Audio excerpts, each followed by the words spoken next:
Our presenter today is Scott Roberts. I made a couple of notes about his background. He has a degree, undergraduate degree from Ohio University in philosophy and religion. He then got a master's degree in philosophy and religion from DePaul University. And since he then had to make some money, he got a law degree from the Ohio State University, and where he practiced law for 33 years, general practice and also personal injury, correct? Yes, sir. Okay. It is all yours, Scott. The goal of this presentation is to answer the question, is modern man religious, but he just doesn't know it? In order to answer that question, I need to give you a quick primer on the philosophy and thinking of Mircea Eliade, particularly his book called The Sacred and the Profane. Who was Eliade? He was the preeminent comparative religion scholar, really of the 20th century in the United States. He believed that if you studied all religions all around the world, they shared a common feature. Each made a distinction between the sacred and the profane. Man's need to create the sacred and profane, according to Eliade, was deeply embedded in human nature. Accordingly, Eliade described human nature as homo religiosus. Man is inherently religious. For the sake of this presentation, in analyzing Eliade's conception of religion, we're going to study the religion as it was practiced by the primitive man. That's not a pejorative term at all. This means we are studying religion prior to the Judeo-Christian point of view, that is to say BCA, before the Common Era.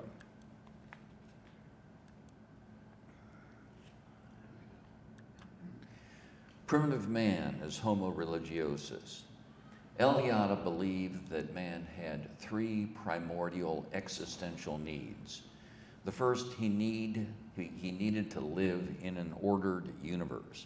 That is to say, every society needed to have a mythological Genesis story explaining how reality was created.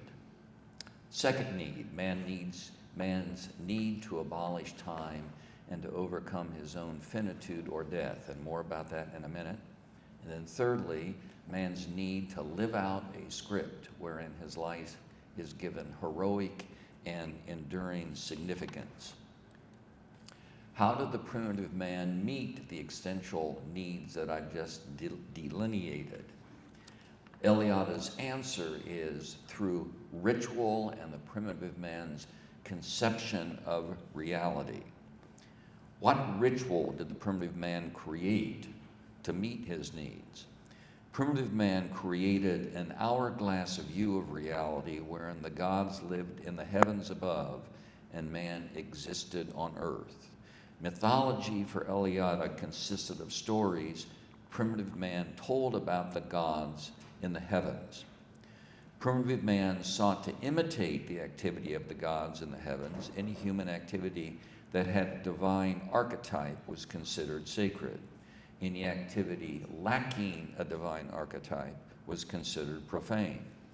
So what did the primitive man do with these concepts? Eliade's answer, the primitive man reenacted his cosmogonic, that's to say his Genesis, his cosmogonic story through ritual, whereby he wiped the crystal ball clean, erased his current profane reality, and recreated reality as it existed before time, clean, pristine, perfect, and eternal. For the Babylonians, for instance, Marduk, their primordial Genesis god, killed the primordial dragon of chaos and made therefrom the land, sea, and the sky. However, for the modern man, we treat ritual in the context of as if. That is to say, we act as if the wafer of bread The wafer bread of communion is the body of Christ. We act as if the wine is the blood of Christ. The primitive man did not treat ritual as an as-if experience. Primitive man's ritual is ritual on steroids. He is not pretending to be Marduk. He becomes Marduk, all-powerful and eternal at the beginning of time. In summary, primitive man had an insatiable hunger to repeat his cosmogonic or Genesis story, and Eliade wrote another book addressing just that issue.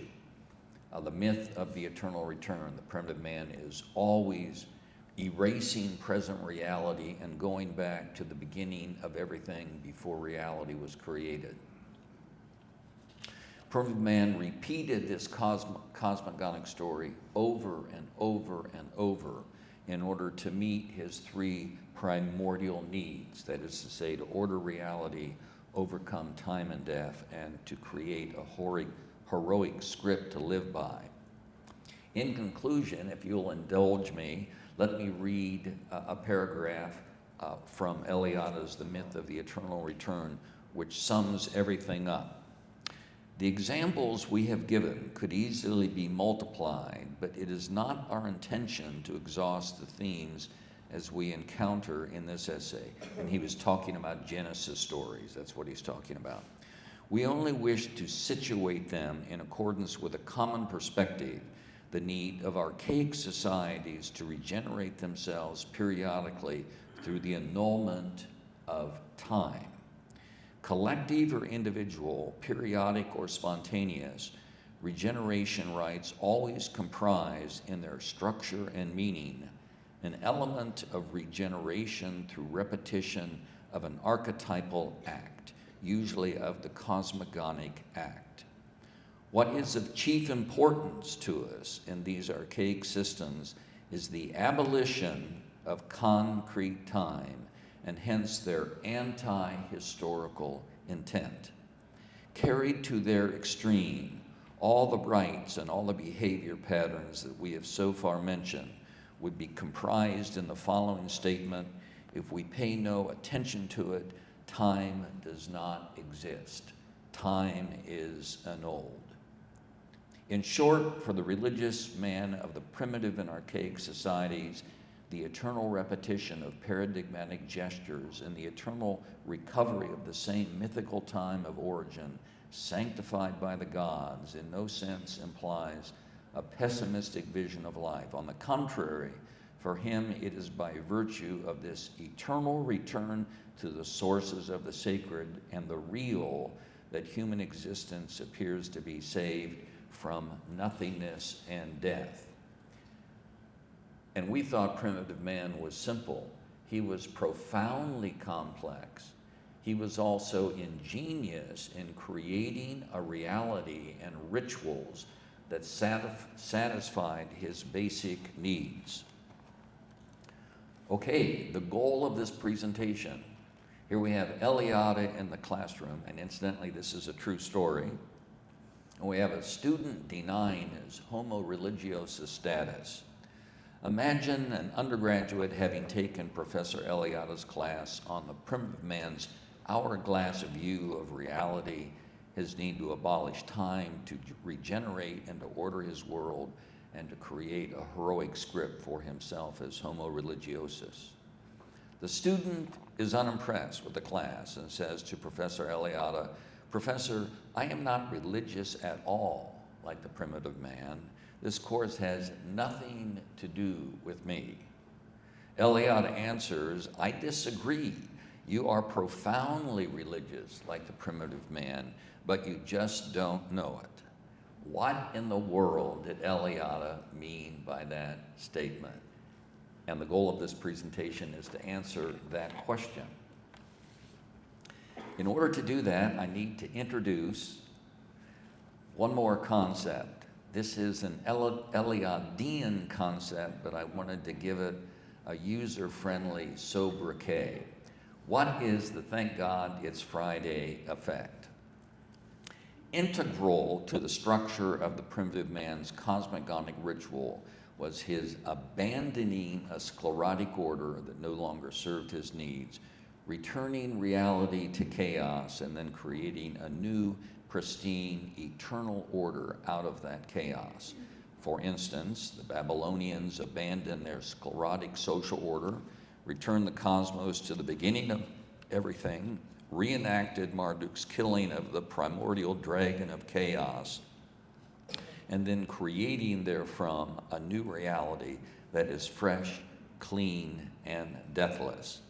Accordingly, the TGIF effect is a structure of renewal. I'm going to call it in a minute a religious impulse, whereby one moves from a sclerotic order to chaos to a new order.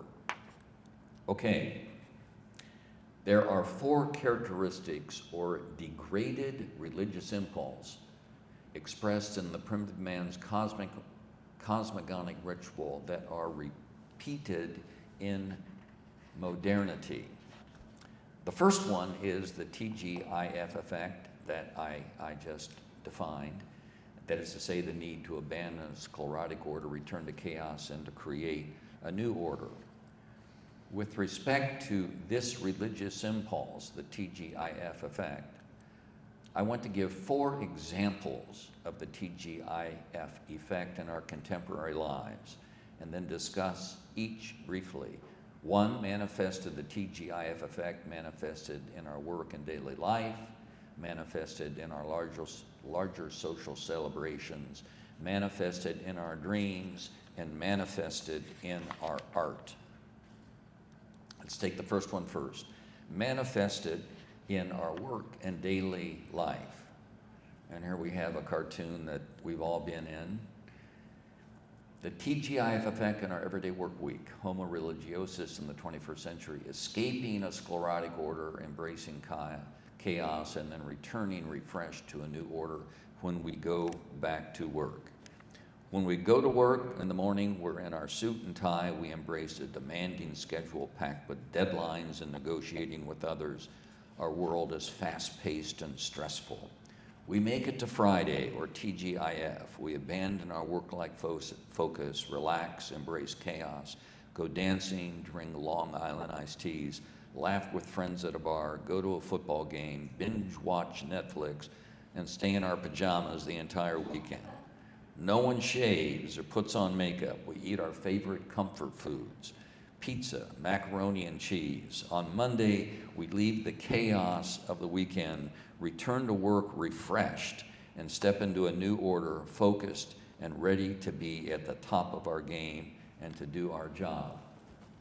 And in this cartoon, it's making a different point, but it makes my point here in this panel here. It says, boy, the weekend can't come soon enough for me. And we have this poor guy in a suit and tie. He's overworked with assignments piled on his desk. He's sitting in a stiff back chair. And then the next panel reads, I really need a break from the computer screen. And then we have him at home in sloppy clothes, in a comfy chair. There's a pizza box, a bag of potato chips, beer in his hand, buttery popcorn in his lap, watching some mindless TV program.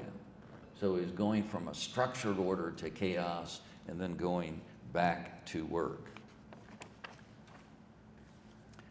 Okay, the second example of the TGIF effect in our contemporary lives, manifested in our larger social celebrations.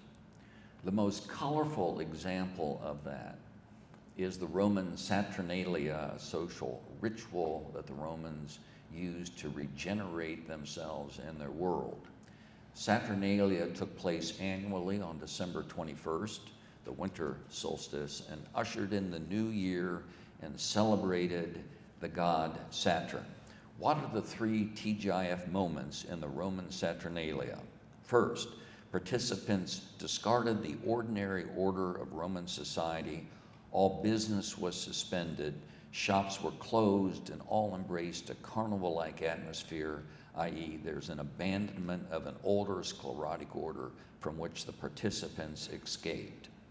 Second movement.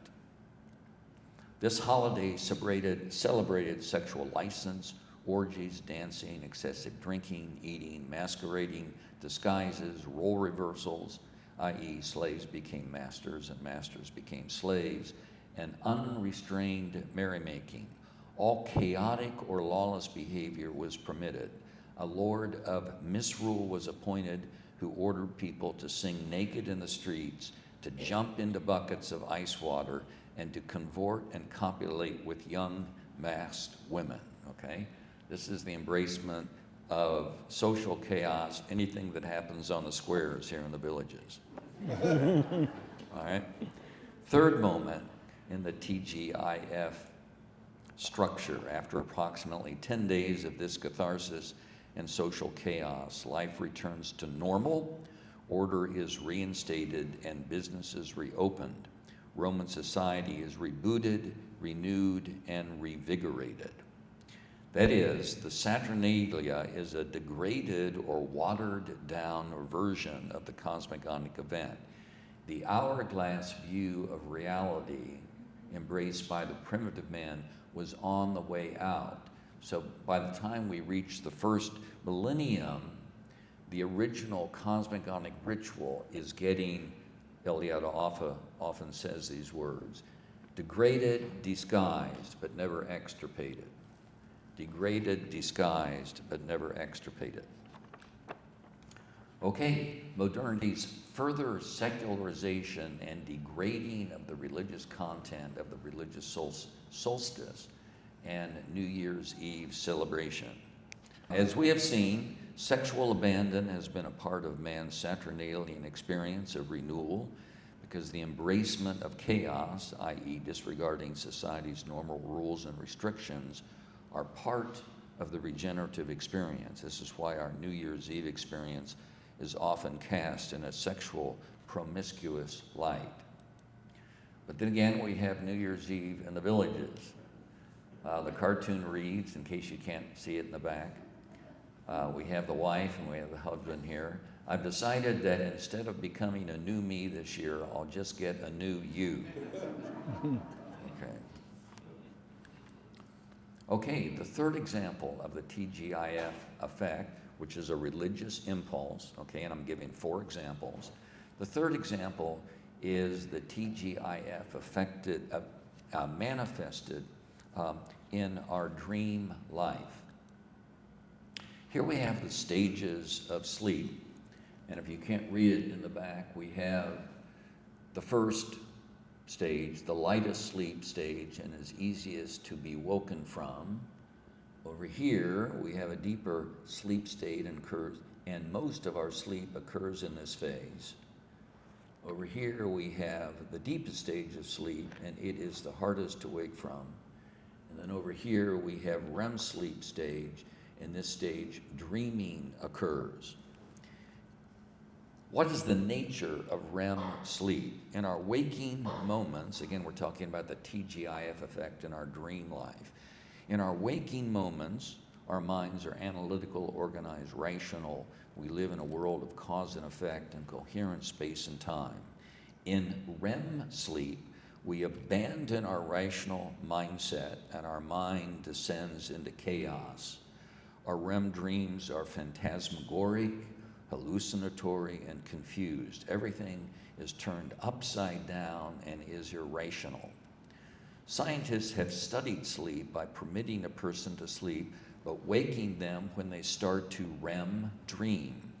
In short, the person is permitted to sleep, but is prevented from dreaming. The result of this experiment is that we become ill both physically and emotionally. REM sleep replicates the TGIF effect. The point of this slide is that the TGIF structure is deeply embedded in human nature, even in our dreams. Okay. And the last example of the TGI effect manifested in our art, and this is delightful, I think you'll enjoy this. The TGIF effect is manifested in the movie Footloose. How many of you have seen this movie? Okay, many of you. It's about a teenager and a rebellious Ren McCormick, played by Kevin Bacon. Bacon is moved against his wishes from his home in Chicago to the small town of Beaumont, Utah, where he is forced to live with his aunt and uncle. Beaumont is an uptight, small-minded town that bans all dancing and rock music. Beaumont citizens publicly burn books that they consider unfit for young people to read. Kevin Bacon and his high school peers simply want to have a junior-senior prom, but a city ordinance prohibits dancing in the town. Accordingly, the high school students flee the sclerotic order of their oppressive, small-minded town, decorate a barn outside of town where the city ordinance banning dancing doesn't apply, and the students create a chaotic moment to have their dance. Again, the TGIF effect in art is a human structure of renewal, moving from a sclerotic order to chaos to new order, and is embedded in our nature. So, the four contemporary degraded expressions of our religious impulses today. We've talked about the TGIF effect, and it's being manifested in our everyday work week, our social celebrations, and our dream life, and in our art. The second religious impulse is man's need to abolish or to escape his awareness of time. Although primitive man abolished time in a scheme wherein he also overcame death, secular man also abolishes time in his play activities on a daily basis. We read a book, we go to a movie, we play pickleball or a musical instrument, drink beer at a sports bar, fall in love, enjoy nature, go dancing, undertake any creative activity, binge on Netflix, enjoy art, go to City Fire for karaoke on Wednesday night, enjoy a performance at the Sharon Morse Entertainment Center, shoot the breeze, or go to the squares with friends. All of these activities express man's religious impulse as homo religiosus, to escape and to forget about time, although modernity has depreciated the fullest expression of this human need. This religious impulse still exists, watered down in our daily lives. Toward that end, it's interesting to look at Abraham Maslow's hierarchy of needs. Maslow is the father of positive psychology. He contended that as human beings we fulfill a hierarchy of needs, wherein a lower need must be met before a human being moves towards the fulfillment of a higher need. The highest category of satisfaction is achieved by a self-actualized person who has fully actualized his potential and enjoys what Maslow identifies as peak experiences. And here we see Maslow's hierarchy of needs. The more fundamental needs are at the bottom of the pyramid. Here we have physiological, then we have safety, we have love and belonging, we have esteem, and then we have self-actualization at the tip of the pyramid.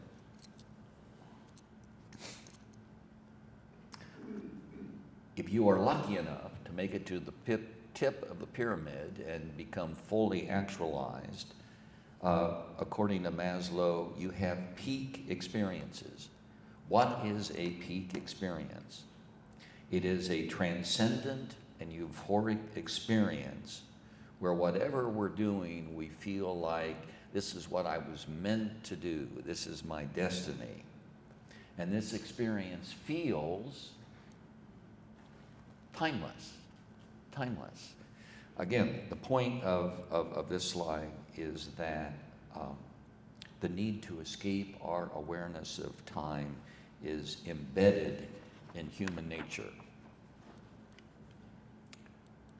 Next, man's need to hark back to the good old days. This is the third religious impulse. Man's need to create a mythology about the good old days. Of course, with the cosmogonic ritual, you have the primitive man harking back to the beginning of everything and imitating divine activity, particularly the Genesis story or cosmogonic event. Since time immemorial, man has had a need to create a mythology wherein life was better than it is today. The primitive man worshiped his Genesis God at the beginning of everything. Our parents reminisce how life was better when they grew up. All of this reflects a religious impulse deeply embedded in human nature. It is irrelevant whether this Adam and Eve mythology is historically accurate.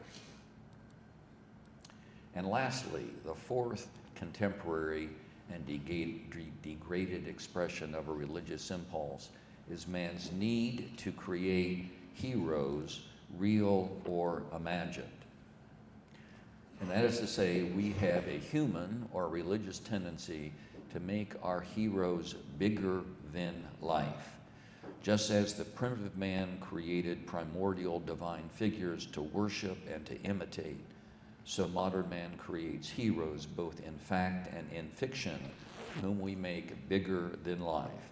Indiana Jones, King Arthur, Luke Skywalker, Harry Potter, Martin Luther King, George Washington, Saint Teresa, Robert E. Lee, Princess Diana, Eleanor Roosevelt, Anna Frank, JFK, and many, many others.